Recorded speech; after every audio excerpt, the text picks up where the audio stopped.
Pemerintah langsung bergerak cepat menarik pendapatan dari pajak para pengusaha menyusul disahkannya Undang-Undang Tax Amnesty. Upaya pertama yang dilakukan adalah sosialisasi Undang-Undang Tax Amnesty yang dipimpin langsung Presiden Jokowi. Sekretaris Kabinet Pramono Anung menyatakan sosialisasi Undang-Undang Tax Amnesty sudah dilakukan di Jakarta pada pekan lalu. Kemudian hari ini Presiden akan mensosialisasikannya di Surabaya dan disusul beberapa kota besar lain. Forum ini akan dihadiri kalangan pengusaha dan perbankan. Pertemuan itu sekaligus momen pemerintah untuk meyakinkan pengusaha tax amnesty bukanlah jebakan, tapi murni upaya mendongkrak penerimaan negara.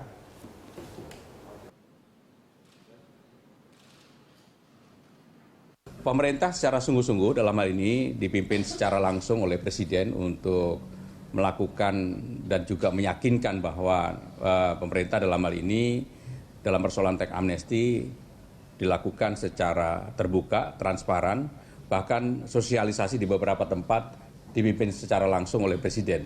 Dan itu dilakukan pertama di Jakarta minggu yang lalu, kemudian di Surabaya, dan juga akan dilakukan di beberapa kota besar lainnya yang di mana tingkat bisnismen atau usahanya itu tinggi.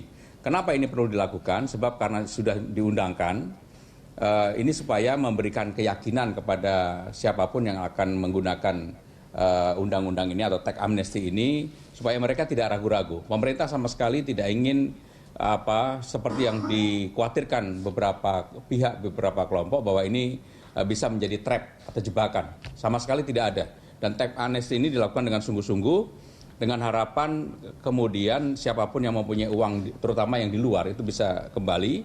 Yang kedua, yang di dalam bisa dideklarasikan dan tax-nya bisa menjadi meningkat. Tentunya ini akan baik bagi kehidupan kita dalam bernegara di kemudian hari. Pemerintahan siapapun juga akan bisa mendapatkan manfaat dari ini. Dan yang jelas, sejak tax amnesty ini digulirkan, kepercayaan dunia luar terhadap Indonesia sekarang ini naik dengan pesat. Hal itu terlihat dari rupiah yang menguat secara drastis. Yang kedua adalah indeks harga saham gabungan yang juga naik secara signifikan. Ya, kembali kita lanjutkan dialog. Pak Roni, ini kan sebetulnya bicara soal tax amnesty bukan hanya soal fokus terhadap periodenya saat ini, periode pengampunannya saja, tapi pascanya juga menarik untuk dibahas begitu. Anda menilai apa saja manfaat-manfaat yang akan dirasakan nanti?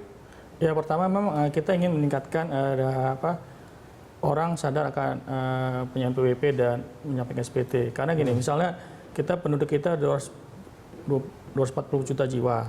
Potensi yang punya NPWP seharusnya 120 juta jiwa.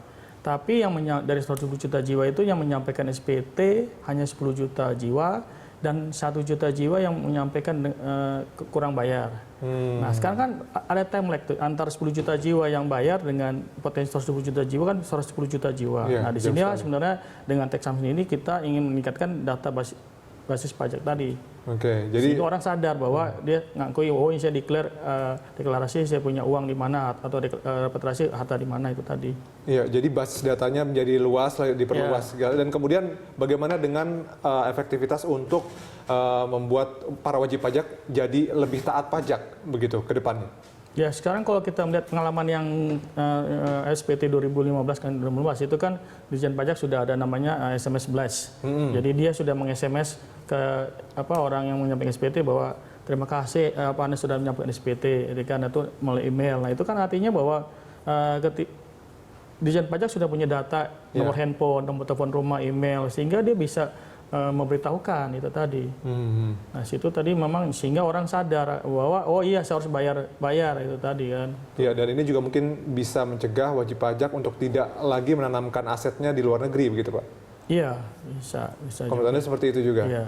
Oke. Nah, Pak, ini banyak juga yang menyebutkan bahwa ada kritik bahwa Ditjen Pajak itu selama ini tidak bisa mengelola atau mengukur potensi pajak begitu. Kita mungkin bisa berkaca pada sunset policy. Seperti itu begitu lah. Jadi kalau misalnya berkaca pada sunset policy, apakah kemudian dengan tax amnesty ini Ditjen Pajak nantinya akan bisa lebih menggali potensi pajak ke depan? Ya, seharusnya dengan orang yang mengambil atau badan usaha yang mengambil program pengampunan pajak itu kita harapkan semua data-data itu ada. Sebenarnya data sudah ada. Sudah ada, tapi kan apalagi dengan nanti dikaitkan dengan Autonomic Exchange Information 2018 itu kan semua terbuka, tidak ada yang bisa ditutup-tutupi. Nah, sekarang kita ingin mempercepat daripada nanti 2018 ya sekarang kita percepat. Sudah dilatih dari sekarang. Iya, sehingga tidak ada lagi yang disembunyikan itu tadi. Oke. Sehingga dengan ini bisa ketahuan semua orang punya apa, ada di mana, ada uangnya berapa. Nah itu akan ketahuan semua. Oke, mungkin ini terakhir Pak. Roni harapannya sendiri terkait dengan pelaksanaan tax amnesty ini seperti apa nanti? Ya ini kan undang-undang ini bersifat terbatasnya 9 bulan. Jadi saya sih berharap ya ini kan undang-undang tidak hanya untuk satu orang, semua orang gunakan kesempatan ini 9 bulan ini, apalagi 3 bulan pertama uang tebusannya kan cukup rendah kan. Nah itu tadi karena ketika dia mengakui daripada ketahuan, kalau ketahuan nanti misalnya tidak mengikuti ini ketahuan itu denda 48%. Iya. Ya kan cukup. Sekarang kita bandingin 48% bulan April tahun depan ataupun 2% sekarang. Pilihannya mana? Nah, saya rasa orang yang rasional akan Yang pilih logis 2%. akan pilih yang 2%. Ya, itu tadi. Oke. Baik, terima kasih atas waktunya Pak Roni telah bersama kami di Money Report.